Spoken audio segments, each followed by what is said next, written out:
होली होली मैं तो राम जी की होली, होली होली होली मैं तो राम जी की होली, होली होली होली मैं तो राम जी की होली, होली होली होली मैं तो राम जी की होली, होली होली होली मैं तो राम जी की होली, होली होली होली मैं तो राम जी की होली, होली होली होली मैं तो राम जी की होली, होली होली होली मैं तो राम जी की होली।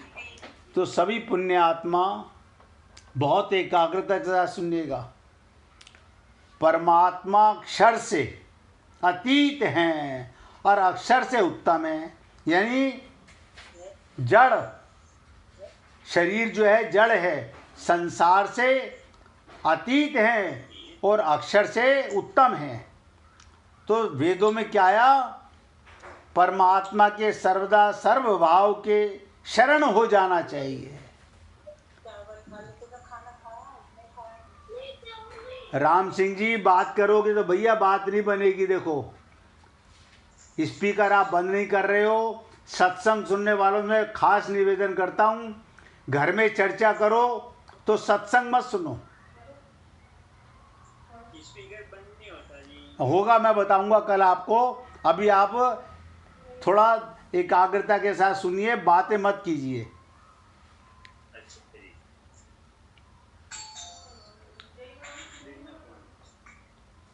तो अक्षर प्रधानता से कर्म योग और अक्षर की प्रधानता से ज्ञान योग और परमात्मा की प्रधानता से भक्ति योग, ये तीन योग बताए भगवान ने गीता के अंदर। कर्म योग, ज्ञान योग और भक्ति योग। इसलिए कहा गया शरीर की प्रधानता से अपने को शरीर मानोगे तो कर्म योग के बल से, अक्षर मानोगे आत्मा मानोगे तो ज्ञान योग से, अब परमात्मा का अंश जहां तुमको आत्मज्ञान हुआ तो प्रधानता से भक्ति योग आती है। व्यक्ति कर्म योग से भी भगवान को पा सकता है, ज्ञान योग से भी भगवान को पा सकता है और भक्ति योग से भी भगवान को पा सकता है।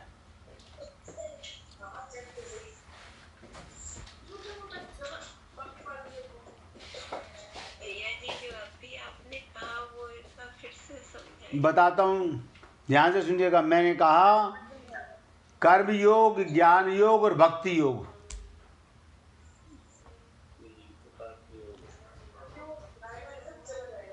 तो कहते हैं जब व्यक्ति को शरीर अपने को मानेगा तो कर्म योग के माध्यम से। योग माने क्या होता है? देखिए कर्म तो सब करते हैं, प्रत्येक जीव कर्म करता है, लेकिन हम कर्म योग नहीं करते। योग माने भगवान के निमित्त कर्म करना। अब समझ में आया भाई जी? कर्म योग का मतलब भगवान के निमित्त कर्म करना। लेकिन इसी प्रकार ज्ञान योग बुद्धि के अंदर हमारे जब ये रहता है कि मैं ज्ञानी हूं, जब हमारे को भगवान के शब्दों का ज्ञान होता है तो ज्ञान योग हो जाता है। हमारा ज्ञान भगवान की कृपा से आता है। ऐसे ही जब आत्मज्ञान हो जाता है तो भगवान से प्रेम भक्ति योग हो जाता है। अभी हम लोगों को थ्योरेटिकल आत्मज्ञान तो हो गया, लेकिन प्रैक्टिकल नहीं हो पा रहा। यहीं पर आकर के हम लोग ये समझ नहीं पाते शरीर में रहना है।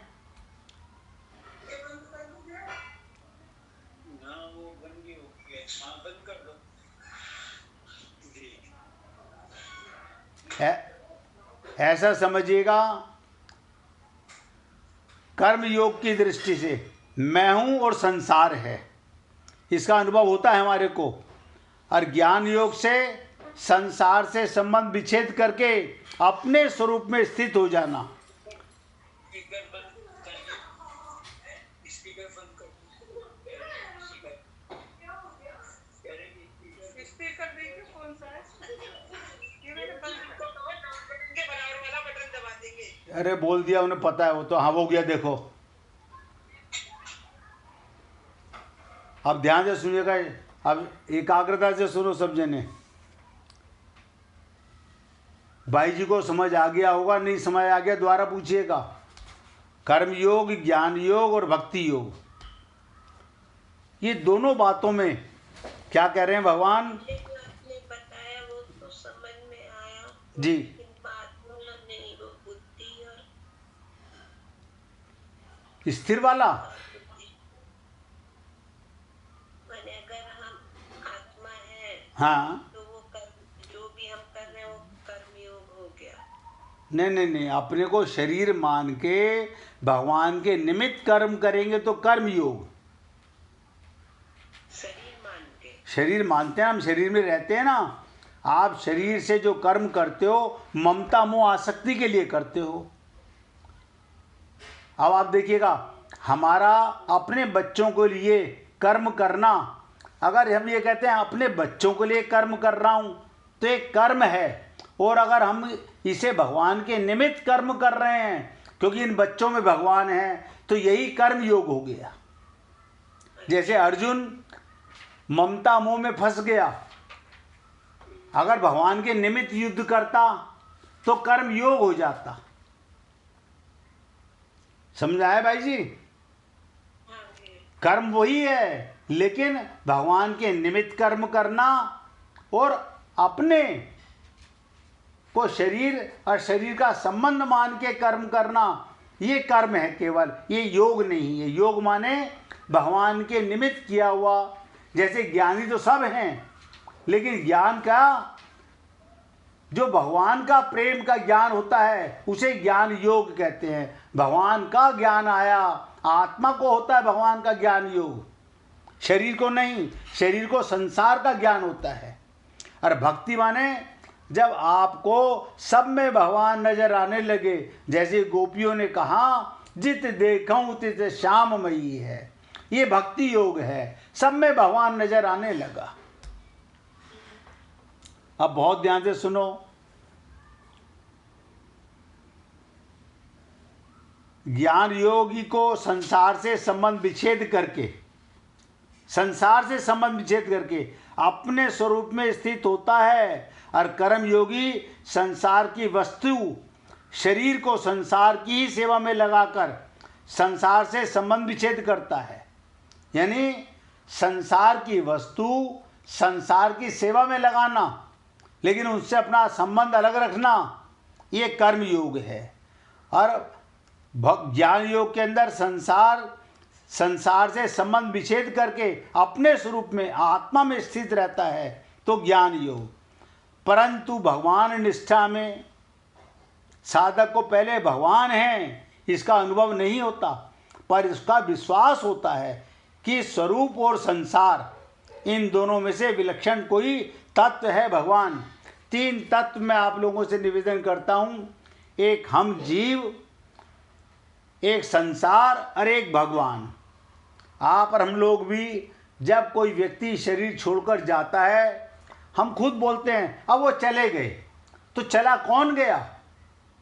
जिसके कारण ये शरीर चेतन था, ये बोलता था, सुनता था, वो आत्मा। लेकिन सारा जीवन शरीर में रहते हुए हमने अपने को आत्मा नहीं माना, शरीर माना, स्त्री पुरुष माना, हिंदू मुस्लिम सिख ईसाई माना, ब्राह्मण क्षत्रिय वैश्य शूद्र माना।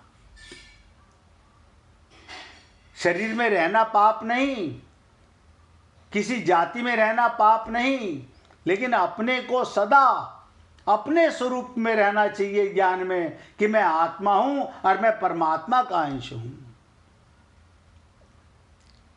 तो कहते हैं भगवान निष्ठा में साधक को पहले भगवान है इसका अनुभव नहीं होता, पर उसका विश्वास होता है कि भगवान है जरूर, कि स्वरूप और संसार इन दोनों में विलक्षण कौन तत्व है? भगवान है। अतः ये श्रद्धा विश्वास पूर्वक भगवान को मानकर अपने आप को भगवान के समर्पित कर देता है, इसे शरणागति कहते हैं। इससे क्या होता है? विवेक जाग जाता है और भगवान निष्ठा मानना विश्वास हो गया। ये कब होता है? जब हम गुरु के प्रति और भगवान के प्रति पूर्ण श्रद्धा पूर्ण विश्वास। आप देखिए, जब हम रामचरितमानस खुद पढ़ते हैं, हमें लगता है हम सब समझ रहे हैं, समझ में कुछ नहीं आता है, हम समझ नहीं पाते, बस चौपाइयों को पढ़ लेते हैं और उसमें लिखी हुई नीचे की 2 लाइनें अर्थ को पढ़ लेते हैं और हम समझते हैं ये तो हमें समझ आ गया। उसके अंदर गहराई जो छुपा हुआ रहस्य है, भावार्थ है, वो हम नहीं जानते। तो इसलिए कहते हैं जानना और मानना। ये कब होता है? जब श्रद्धा हो और विश्वास से मानना। पहले गुरु के प्रति भगवान के प्रति पूर्ण श्रद्धा हो तो जाना जाएगा और पूर्ण विश्वास हो तो मानना। दोनों के कोई फर्क नहीं है। जैसे जानना संदेह रहित होता है, अब हमने जान लिया, हमें कोई डाउट नहीं है, ऐसे ही मानना भी संदेह रहित है। मानी हुई बात में विचार की संभावना नहीं रहती। जैसे अमुक मेरी माँ है, ये केवल माना हुआ है आप हम लोगों ने, ध्यान दीजिएगा, इसे जाना नहीं है। अमुक मेरी माँ है ये केवल माना हुआ है, पर इस माने हुए में कभी संदेह नहीं होता, कभी जिज्ञासा नहीं होती, कभी विचार नहीं करना पड़ता। इसलिए गीता में भक्ति योग के प्रकरण में जहाँ जानने की बात आई है उसको मानने के अर्थ में भी लेना चाहिए। इसी तरह ज्ञान योग और कर्म योग के प्रकरण में भी जहाँ मानने की बात आई है उसको जानने के अर्थ में भी लेना चाहिए। कहने का तात्पर्य है, जब तक हम पूर्ण श्रद्धा और पूर्ण विश्वास के साथ, ये 2 शब्द हैं श्रद्धा और विश्वास, आप और हम लोग डाउट मन में रखते हैं और डाउट के कारण हम लोगों का कल्याण नहीं हो पाता। हर पल हमारे मन में कोई ना कोई शंका बनी रहती है। इसलिए मैं बार बार निवेदन करता हूं, हमें ध्यान से सुनिएगा, 3 काम कभी नहीं करने चाहिए। क्या बताओ? पहला, उस व्यक्ति से कभी व्यापार ना करें जो जरूरत से ज़्यादा मीठा बोलता हो, क्योंकि अत्यधिक मिठास अक्सर किसी छुपे हुए स्वार्थ का संकेत है। उसमें कहीं ना कहीं स्वार्थ है, वो इसलिए तुम्हारे से व्यापारिक भाषा में बोल रहा है, चीज़ बेचना चाहता है। आपने देखा होगा, दुकानदार के पास जाइए, आप गए, दुकानदार बैठा इसीलिए कि कस्टमर आए, आपको बुलाएगा, बैठाएगा, आइए आइए। आप कहोगे हमें साड़ी लेनी है, सूट लेना है, आपके सामने कपड़ा खोलेगा, 1 नहीं 2 नहीं, आप कहोगे नहीं ये पसंद नहीं, ये पसंद नहीं। लेकिन जैसे ही वो समझ जाता है ये लेने वाला नहीं है, तो तुरंत सब माल समेट लेता है, आपको कहेगा जाइए आप, हम आपकी सेवा नहीं कर सकते। तो कहा गया उस व्यक्ति से कभी व्यापार ना करें जो ज़रूरत से ज़्यादा मीठा बोलता है, क्योंकि अत्यधिक मिठास अक्सर किसी छुपे हुए स्वार्थ का संकेत है। दूसरा, अपनी निजी बातें, योजनाएं या चल रहे काम किसी को भी ना बताएं। जब बात बाहर जाती है तो ऊर्जा भी बाहर चली जाती है और वहीं से काम बिगड़ना शुरू हो जाता है। आप और हम लोग, नहीं ये मेरा विश्वास पात्री है, ये आप और हम लोग जानते नहीं हैं। तीसरी बात, उस तंत्र की या साधन से हमेशा दूर रहें जो कोई फ्री में बता रहा हो। जो विद्या सच में शक्तिशाली होती है वो सड़क पर नहीं बांटी जाती। असली ज्ञान मौन, मर्यादा और योग व्यक्ति तक ही सीमित रहता है। कहते हैं ना, श्रोत्रिय ब्रह्मनिष्ठ गुरु का मिलना इतना आसान नहीं होता। आपको संसार में वक्ता तो बहुत मिलेंगे, वक्ता बहुत मिलेंगे, लेकिन आपको आपका स्वरूप का ज्ञान कराने वाला थ्योरेटिकल एंड बी प्रैक्टिकल संत महात्मा का मिलना बड़ा कठिन होता है। तो कहने का तात्पर्य, भगवान निष्ठा का वर्णन गीता में जगह जगह आया है। जैसे कई अध्यायों के अंदर प्रकृति से उत्पन्न संपूर्ण गुण ही गुणों में बरतते रहते हैं, संपूर्ण क्रियाएं गुणों से इंद्रियों में हो रही हैं और मेरा इनसे कोई भी संबंध नहीं है, ऐसा समझकर समस्त क्रियाओं में कर्तापन के अभिमान का सर्वदा त्याग कर देना, ये ज्ञान योग है। लेकिन हम ऐसा कर नहीं पाते।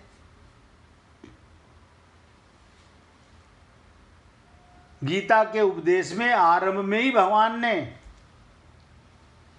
सांख्य योग के द्वारा ज्ञान योग का वर्णन करते हुए नाशवान शरीर और अविनाशी शरीर का विवेचन किया था। मैं कई बार आपसे निवेदन करता हूं, जड़ और चेतन, जड़ माने मरने वाला शरीर, पैदा होने वाला शरीर, और चेतन माने ना मरने वाला। हे अजन्मा अमर आत्मा, क्यों परेशान हो रहे हो? और हम परेशान हो रहे हैं क्योंकि हम अपने को शरीर मानते हैं। हम खुद ही हम लोग बस अब हम बुजुर्ग हो गए हैं, अब जल्दी मर जाएंगे। अरे बाबा, राम मरे तो मैं मरूं, आप कभी नहीं मरेंगे। आपको कौन मार सकता है? भगवान गीता में कह रहे हैं, नैनम छिंदंती शस्त्राणि नैनम देहति पावका। आत्मा को कोई नहीं मार सकता, लेकिन हम अपने को आत्मा नहीं मानते। ये अज्ञानता ऐसी हमारी अनंत जन्मों से भर गई है कि गुरु तो मिलते हैं, लेकिन हमारा मन बुद्धि जब तक समर्पण नहीं होता, हम उन बातों को समझ ही नहीं पाते। तो गीता के उपदेश में भगवान ने शुरू में ही नाशवान शरीर और अविनाशी आत्मा का विवेचन किया था। और कर्म योग में वर्ण, आश्रम, स्वभाव और परिस्थिति के कारण शास्त्र विदित कर्म के लिए कहा गया, कामना, ममता और आसक्ति सर्वदा त्याग करके। कर्म तो हम सब करते हैं, आप सोचिएगा, सब कर्म करते हैं। क्या आप और हम लोग कामना बिना इच्छा के कोई कर्म करते हैं? मन में कहीं ना कहीं लोभ, अर्थ, काम, मोह, यही जो व्यक्ति के ना ये चार कैतव हैं। चैतन्य महाप्रभु ने कहा था, चार कैतव यानी चार हमें नीचे गिराने वाले हैं। ममता और आसक्ति सर्वदा त्याग करके कर्म करना, कर्म की सिद्धि और असिद्धि में सम रहना। हम जीतें या हम हारें, लक्ष्य इसका नहीं है। लक्ष्य होना चाहिए सत्कर्म करना, भगवान के निमित्त कर्म करना, उसे कर्म योग बोलते हैं। लेकिन हम लोग कर्म योग का अर्थ कर्म तो करते हैं, लेकिन योग नहीं जानते। जब तक हम योग नहीं समझते, मैं क्या कहूँ, हमारे तो देश के अंदर ऐसे ऐसे संत महात्मा इस पृथ्वी पर आए हैं जो हमको ऐसी ऐसी बात बता के गए जो आप और हम लोग हृदय में समझ नहीं पाते उनके शब्दों को। अब आप सोचिएगा, आप और हम लोगों ने कबीर का दोहा खूब सुना होगा कि कंकर पाथर जोड़ के, कंकर पाथर जोड़ के मस्जिद लई बनाए, ताचड़ी मुल्ला बांग दे, क्या बहरा हुआ खुदाए। इसकी चर्चा करेंगे, बहुत ध्यान से सुनिएगा। ये खाली कबीर ने कहा मस्जिद ली बनाए, इसे खाली मस्जिद से मतलब नहीं है। ईश्वर को पाने के लिए, भगवत प्राप्ति करने के लिए भारी आडंबर, शोर शराबा या जोर से चिल्लाकर आवाज इबादत करने की आवश्यकता नहीं। मंदिरों में जाओ तो घंटे बज रहे हैं, अब समझ नहीं रहे। ऐसे ही हम जानते नहीं भगवान भाव के भूखे हैं। चिल्लाकर इबादत नहीं होती। खुदा बहरा नहीं है, बल्कि वो हर जीव के हृदय में बसता है। भगवान कहाँ रहते हैं? नित्य प्राप्त परमात्मा। बताइए कहाँ पर है नित्य? जहाँ आप हो वहाँ आपका बाप है। द्वा सपर्णा सखाया, दो पर्सनैलिटियाँ सदा साथ रहती हैं, आत्मा और परमात्मा। हमें अपना पता नहीं, हम अपने को शरीर मानते हैं, संसार में भगवान को ढूंढते हैं, हमें पता ही नहीं है।